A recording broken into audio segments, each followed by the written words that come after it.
Hi, this is Jason Nickleby, Coordinator of Officials with the Minnesota State High School League, and this is Football Officiating Training Tape number 6. Done a real nice job so far. I appreciate your time and your commitment to talking about plays, about situations, philosophy, and taking these types of plays and the memos and the information in those and really working through those as a crew and how we're going to handle those so that we can be on the same page when we work on Friday night. And remember, we're not picking any one official or a crew or team, just trying to take these plays and put ourselves in the shoes of the officials and how would we handle these plays if they came up in our games. And again, want to thank our colleagues from Missouri for borrowing these plays to us so we can get better at our craft and really give it our best shot on Fridays. So with that, we're going to take a look at a few more plays this week.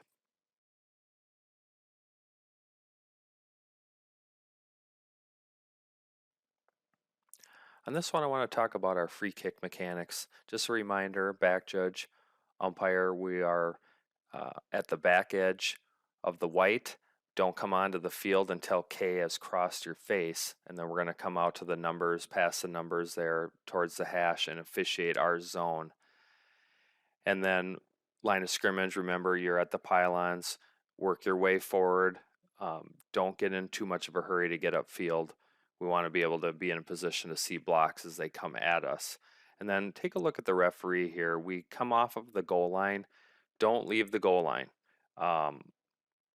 Because if we have a play like this where the ball bounces over the return player's head or gets past them or he muffs it or whatever it might be, and it threatens the goal line, we're not going to be in position to see that. And that's what happens here. If this one were to squirt back a little bit further, we would not be in very good position. Now we ultimately get this play correct and put the return player down by rule at about the 3 or 4 yard line, but we would be in a much better spot if we just stayed at the goal line. Really no reason to come off on this type play.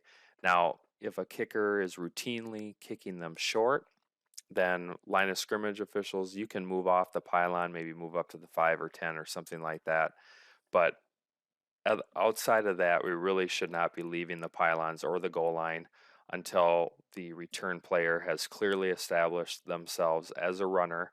And now our line of scrimmage officials can move up the field, not really worrying about forward progress, worrying more about blocks. We can get the spot and be relatively close and be in good shape, but referees don't vacate the goal line. Make sure they're clearly a runner, and then once we do that, then we will transition our vision to the middle of the field and pick up blocks, similar to a play we saw in previous training tape where the referee picked up a pretty big hold, and we wouldn't have done that if we wouldn't have stayed at the goal line, allowed the runner become a runner, and then transition to blocks like we did in that play. So just a reminder about our free kick mechanics, review those, make sure that we're on the same page on coverages so that we can pick up holds, illegal blocks, etc. And then we are also on the goal line to rule on touchbacks as they occur.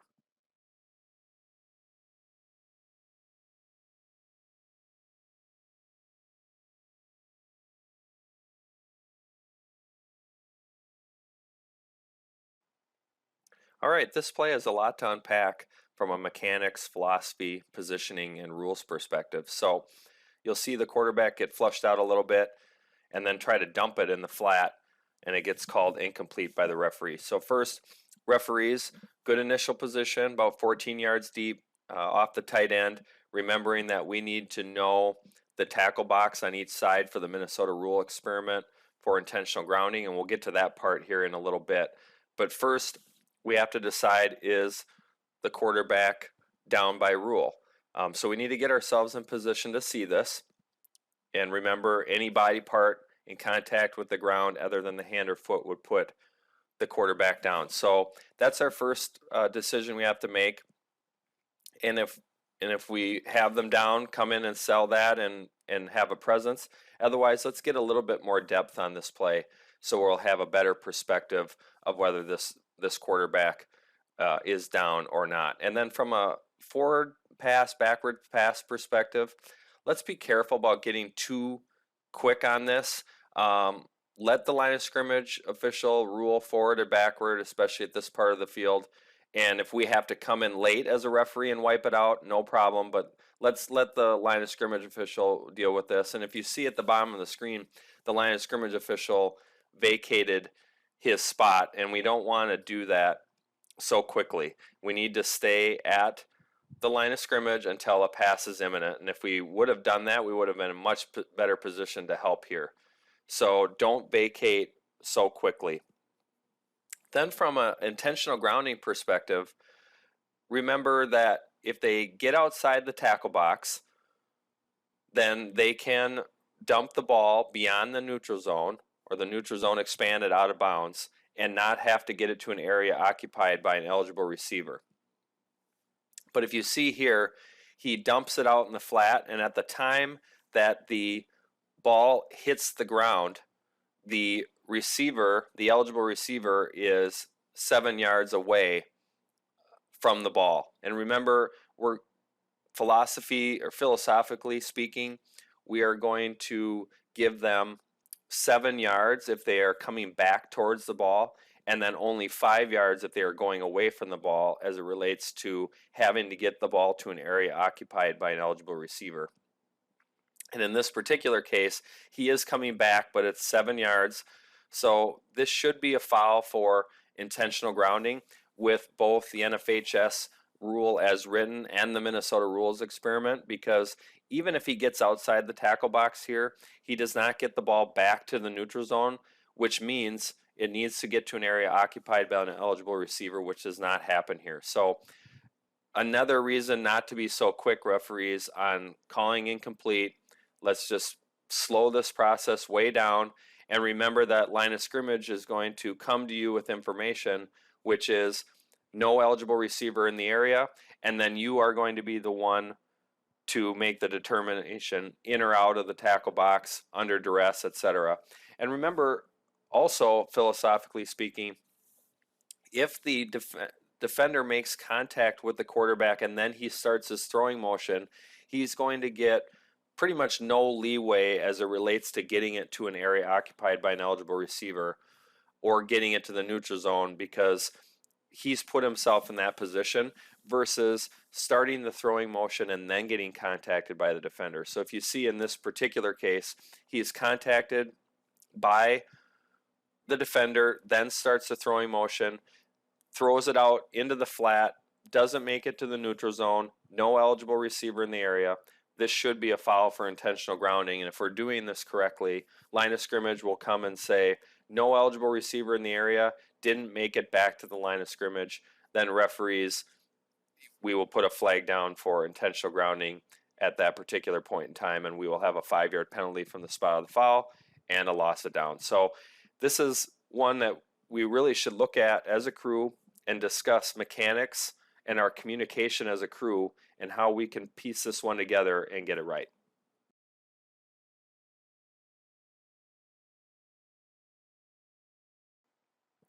Okay, I want to use this play to discuss football IQ and just anticipating what a coach might want or need. So in this case, you see we have a timeout requested by the coach at the bottom of the screen. Line judge grants him the timeout, and that's great, but we need to be aware that this is a possibility in situations at the end of a half, near the end of a quarter. Maybe they want the wind, maybe they want to decline a penalty or accept, depending on what might help them. And so anticipating these things or thinking about these situations in advance is really going to help the crew as we move forward through the game. And it gives the crew a lot of credibility with the coach when they feel that we understand the game and what is going to be best for the game by knowing what they, or anticipating what they might do. So in this case, granting them the timeout, understanding that they might want one. And then the next piece I want to point out is just our overall management of the clock and of the game. So if you notice here, when the timeout is granted, it's requested about 28 seconds or so and granted a little bit after that, and the clock continues to run. And we don't adjust the clock here. We leave 24.9 on the game clock, and we should be putting another couple of seconds on this clock. And that would show just great awareness, great feel for the game. Sometimes just from a PR perspective, we need to put 1 second on the clock, and it doesn't make that big of a difference in the game, but it makes all the difference in the world to the coach because they feel that you care about what's right for the game and you're giving them a bone, and that's okay.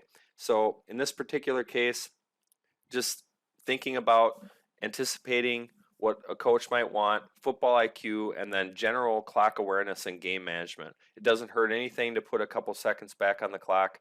Shows that you're focused, shows that you have credibility in the football IQ standpoint. You understood that the coach wanted a timeout and you gave it to him right away, and then subsequently adjusted the clock as well. So just from a general standpoint, let's think about it as crews.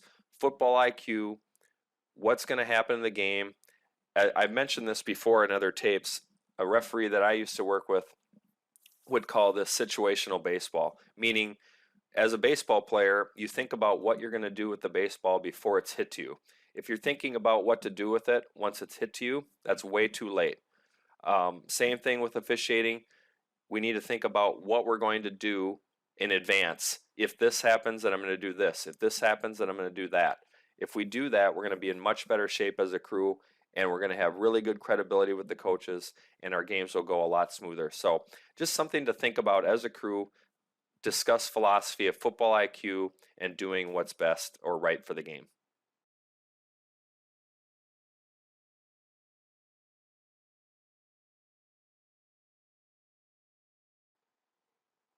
On this one, let's break it down from a mechanics perspective. We'll talk about the judgment piece, but I think mechanics and positioning can really help us on plays like this. And I get it. Targeting fouls are hard. They jump out at you on occasion. They blow up on us and we miss them. I get it. But remember, for 50-50 on safety-related fouls, let's put a flag on the ground, go with 15 yards and move forward. If we're 50-50 on the ejection part, let's not eject. Let's make sure we're sure about that. But if we're 50-50 on safety fouls, let's get a flag on the ground. But you'll see here on the replay, the defender comes in, takes aim at the head and neck area of the running back and makes contact with the helmet. You'll see there in that still shot. And you see how his head turns to the side? That's a pretty good indicator that he gets him with that helmet, takes aim, illegal helmet contact, targeting in this particular case. And this is one that we would want called. Is it enough for an ejection? Not necessarily. Could support that certainly, but it's definitely a targeting foul and one we would want called. And I think from a mechanics perspective, I think we would put ourselves in much better position to get this correct. First of all, line of scrimmage, let the running play go past you and then work from behind. And if we're working deep into the white or a little deeper into the white, I think we might have a better perspective on this from line of scrimmage. And then secondly, back judge, can you help on this? You'll see that guy coming in like a missile. And usually when they come in like that, or people that are swimming upstream, players that are swimming upstream, going against the grain, are up to no good, and we got to get our eyes on them. So maybe back judge, you could help on this. But this is a tough play. It's right at the sideline. But based on the replays, as you can see, it really appears that the defensive player takes aim, makes significant contact with the helmet of the running back. And remember, it can be with the helmet, the shoulder, forearm, etc. And making forcible contact, head or neck area, taking aim. This should be a targeting foul, one that we would want called. And I think if we back off as a line of scrimmage official, work a little bit deeper in the white, and then back judge, get a little bit more involvement from you, I think we would have had the opportunity to pick this one up.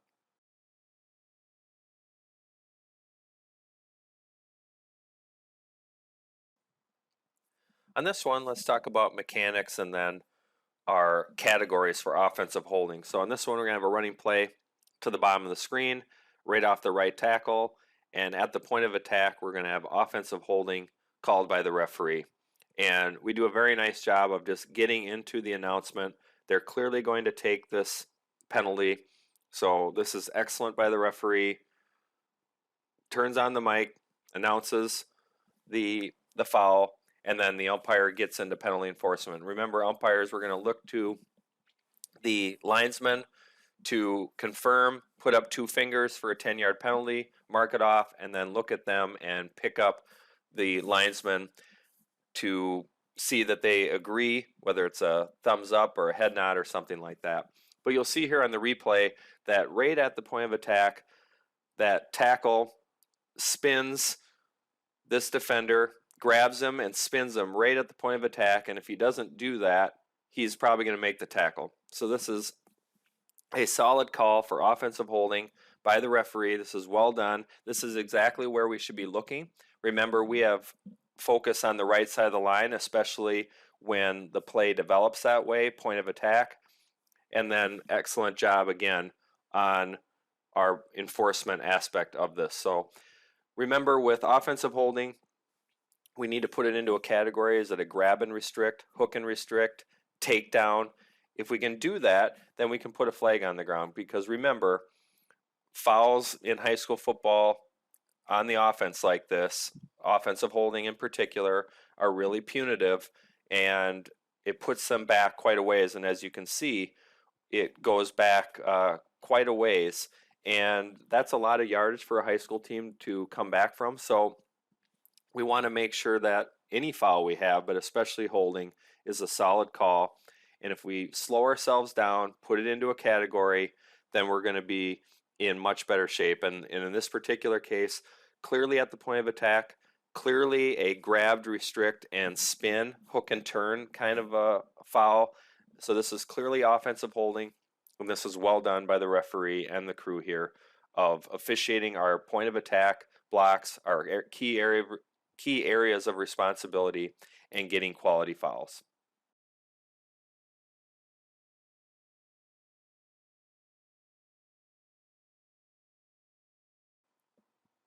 All right, referees, let's take a look at the contact on the quarterback here and put yourself in the shoes of the referee and make a decision. And you'll see that we have a completed pass, pretty good contact on the quarterback, and we're going to have a foul for roughing the passer by the referee, and I think rightfully so. But let's talk about the rule first. First, that's 944 on page 71, roughing the passer. Defensive players must make a definite effort to avoid charging into a passer who has thrown the ball from in or behind the neutral zone after it is clear the ball has been thrown. No defensive player shall commit any illegal personal contact foul listed in 943 against the passer. Additionally, if you look at the penalty listing at the bottom of the page, it says that Article 4, roughing the passer, 15 yards and a first down from the dead ball spot when the dead ball spot is beyond the neutral zone and Team A has possession of the ball at the end of the down, and there has been no change of team possession, and the foul is not for an incidental face mask as in 943H, or otherwise 15 yards and first down from the previous spot if it doesn't fit those requirements, which it does in this particular case. So I think this is properly called, clearly charges into the quarterback after the ball is gone. He should have an idea or should know that the ball is gone. He continues the charge into the passer and makes really forceful contact and is properly called for roughing the passer by the referee. And remember, referees, we can't count steps. We're not good enough to say, well, that's 1 step, it's okay, 2 steps, not okay. We need to look at the contact and look at what led up to it and say, you know what, that defender should have known that the ball was gone, and they didn't let up. They had a chance to let up. They had a chance to lessen the contact, lessen the force, and they didn't. And again, if we're in doubt on safety-related fouls, and roughing the passer is certainly a safety-related foul, when in doubt, put a flag on the ground for roughing the passer. And from a mechanical standpoint, the other thing we need to be aware of, referees and umpires too as well to a degree, is that free defender. When they come running free through a gap like this particular defender does, we need to be aware of them because they are a threat to foul or a threat to be fouled. So what's really likely to happen in these situations with a free defender is the offensive lineman will see that guy and go, you know what, he's going to kill the quarterback. I better reach out and tackle him. And so that means we need to get our eyes on this particular free defender for that reason. But then when they're not blocked, the next piece we need to be concerned about is roughing the passer, which is what happens in this particular case. He makes it all the way to the quarterback without being touched by an offensive lineman, and he takes 2, 3 steps, charges into the passer, makes very forceful contact, and is properly called for roughing the passer. So just a couple things. Mechanically, be aware of free defenders and get our vision to that. We don't need to look elsewhere. We need to get our vision to the free defender. And then we need to make a judgment about whether the defender knew the pass was gone or should have known the pass was gone and still charged into the passer. And if so, we should have a flag on the ground for roughing the passer, as we do here. So this is properly done by the referee here. Well done to have roughing the passer on this play.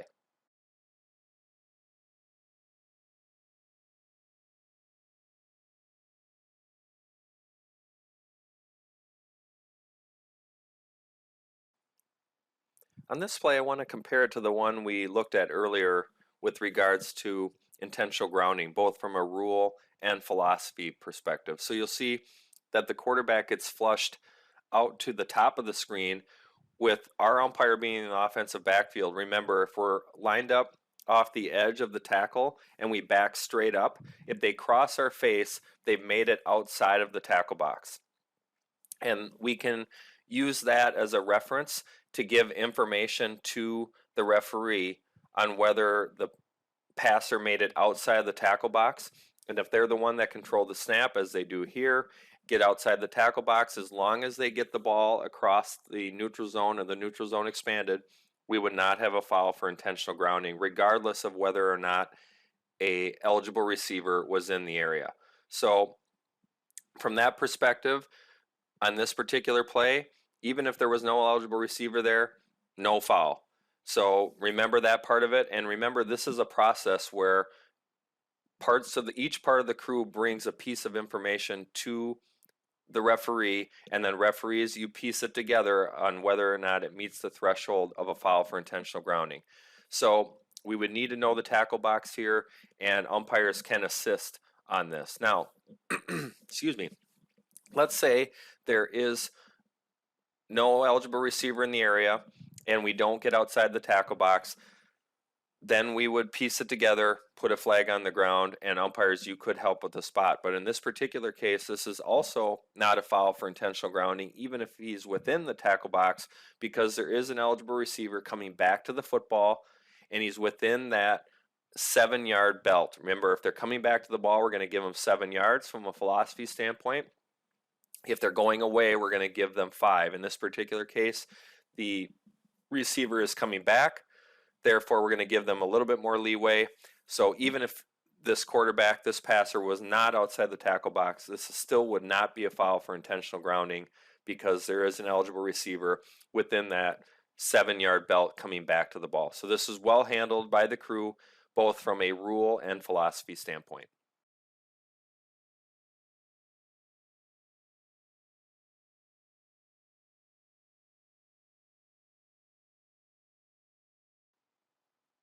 On this last play, let's take a look at the action by the left tackle. As the play develops, he gets beat to the outside, hooks the defender, and then spins him and turns him at the point of attack, and is called for offensive holding by the referee, and I think properly so. Remember, referees, pretty obvious they're going to take this one, so we can dispense of this fairly quickly, which I believe we do a pretty good job of it. Make sure this is a good spot. Confirm that with the umpire. Umpire, remember, we're looking for the linesman, 2 fingers. We got a 10-yard penalty.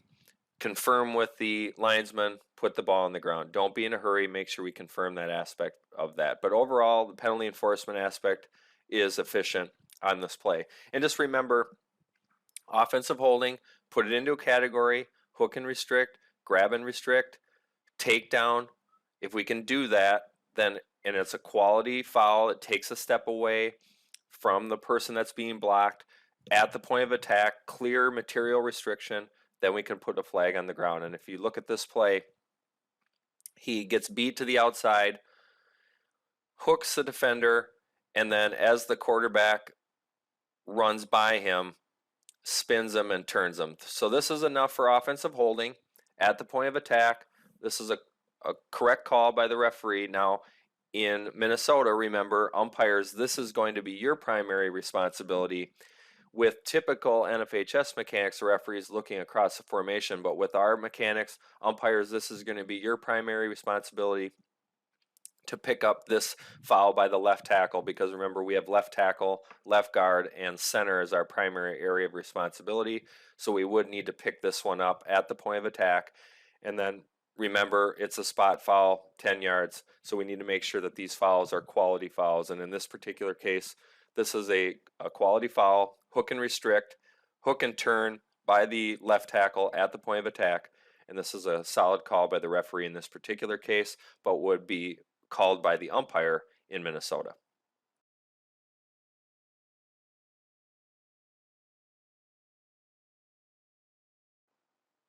Okay, that will do it for training tape number 6. A little bit more referee and crew communication philosophy focus this week. Just some things to talk about as a crew when we're working on these types of plays where we have to piece together the feedback and the observations of multiple crew members. Communication is just really key. There's no such thing as over communication. Remember that, both with coaches and with our crewmates. And we can really get ourselves out of trouble by having good football IQ and having great communication amongst the crew and with the coaches. That will keep us out of trouble. We're doing a great job. Keep it up. Stay healthy, stay safe, and we will talk to you next week.